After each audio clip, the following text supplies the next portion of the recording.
Hello and welcome, and thank you again for joining with me for these morning devotionals. Of course, if this isn't morning for you, you're still welcome to follow along, but I find for myself that, and it may just be the way my life is structured at this point, that it always helps me to start the day seeking the face of God. I'm going to start with prayer, start in the Word. And I have to admit, there are some days where I'm not able to do that right away. Oftentimes, if I have a early morning flight to some place, I'll find myself not having time to read and pray before I depart. And so I try to do it right on the plane and really spend some quiet time with the Lord, because usually there's not much that's enjoyable to do on a flight anyway at that time, especially early in the morning.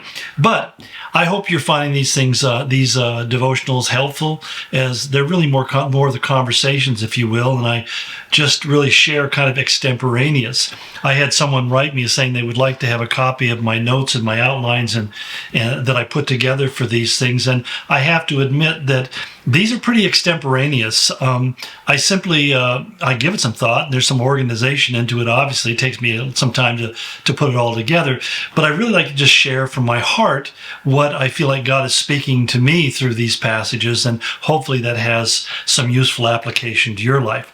By the way, I have another T-shirt. I wore this once before, and I never explained it. And my good friend Lloyd down in California wrote to me and said, "What's that shirt you've got on?" And he was the one that's actually provoked me to start explaining my T-shirts, because I do it intentionally because I think they just kind of interesting. But this one, I'll have to stand up again, is what it is. It says Santorini, which is an island in the Greek Isles. And I bought it in Santorini last October, when we were taking a tour, the footsteps of Paul, through Greece, going to cities like Thessaloniki and Philippi and Corinth and Athens and so forth. And it was the only shirt in the whole country I saw that I thought, well, I'll wear this one. I like the graphics, and I wear black because black is thinning. And I have some parts of my body that need thinning, so I wear the black to kind of hide the places that aren't thinning.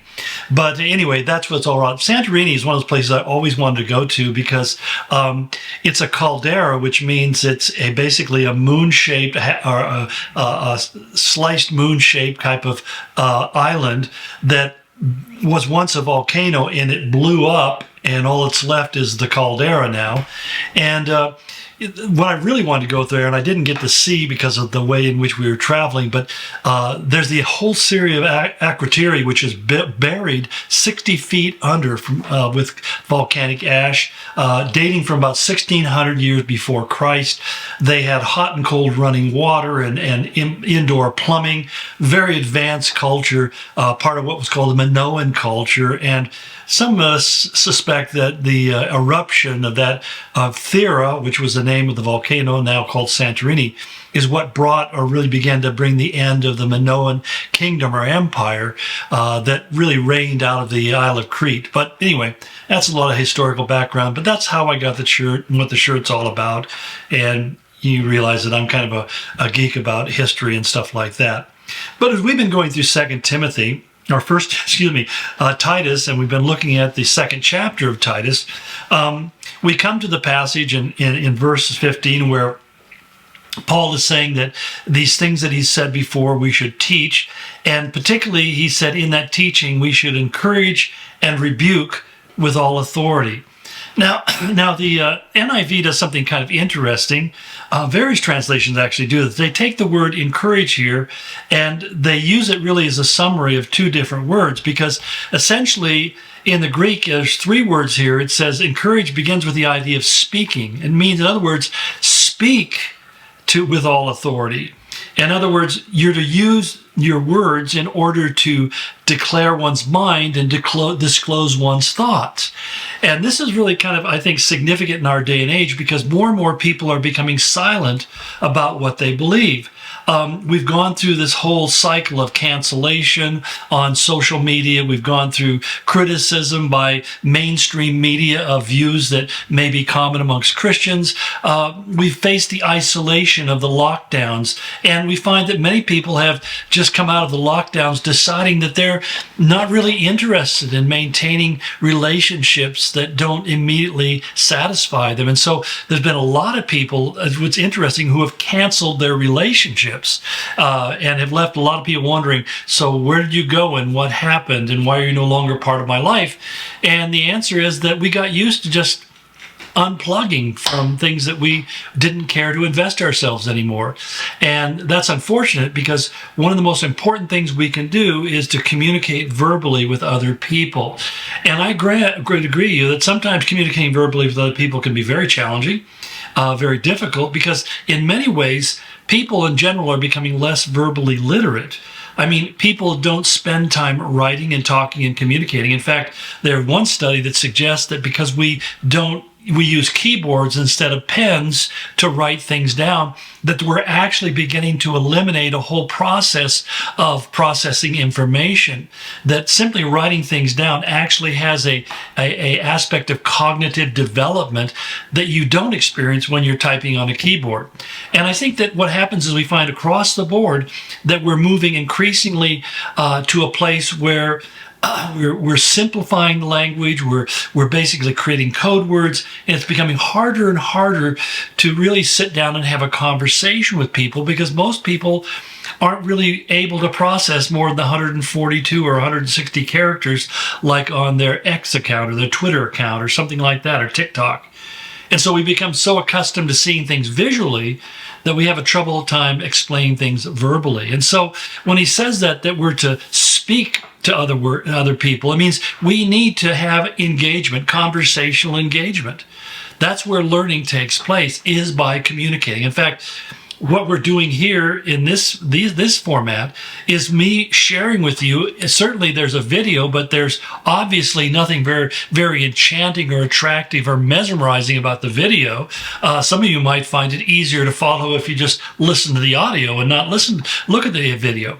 But the whole point is, it's not about trying to create an image as much as it's to speak and communicate information verbally. It's an important way of learning and growing and understanding. And the purpose of that speaking means, secondly, to exhort, which is a second word. So they've taken speak and exhort, and they put it together in one word and call it encouraging. But they need to be broken down again, because speaking talks about the means in which you communicate or you encourage somebody. Exhort means that literally you walk alongside with them, that you companion with them. So in other words, that not only do we teach people by sharing verbally, but we also do it by walking with them in life. And that's where I think that, people who don't develop relationships that are really kind of intimate relationships often feel a real isolation and loneliness, because they have no place to really express what they're going through or to share their life experiences with. Now, over the years, I've had the opportunity to travel many places around the world. I've seen many countries, and I remember particularly when I was going back and forth to Hungary some years ago. I was teaching at a Bible college there, and I mean, it was a beautiful place. Budapest is this beautiful city and has all these things to look at and enjoy. But I was there pretty much by myself. I mean, they hosted me and took me out to dinner and all that sort of thing. But I kept on thinking all the time I was there, next time I want to bring my wife with me. Why? Because I want to share what I'm seeing and I'm hearing and I'm tasting. That when I sit down in these restaurants with this wonderful food and I enjoy it myself, it's not the same as sharing it with another person. And that's the whole idea, that when we encourage each other, we do so by companioning with them and speaking truth and life and good things into their life. And we share that together. And part of that sharing is not only walking alongside and speaking, but then he adds, thirdly, we also need to rebuke with all authority. Now, rebuke, or another translation puts reprove, it just simply means that when you see an error, you expose it as an error. It doesn't mean you put down, you mock, you criticize, just being harsh or illustrating, well, there you go again, kind of thing. But it means that you help people to understand when there's an error in thinking, why that's an error in their thinking. You know, when somebody does something stupid and you're saying, man, that's pretty stupid. Why'd you do something stupid like that? You probably can embarrass them and shame them, but you're probably not helping them very much. What we need is for somebody to explain to us why we need to do things in the way that we need to do them in order for them to be right. And so the idea of reproving doesn't mean that you yell, you raise your voice. So many times people think if you rebuke somebody, you have to yell at them. No, it just means that you expose to them why what they're doing is not correct and what steps they need to take to do it better.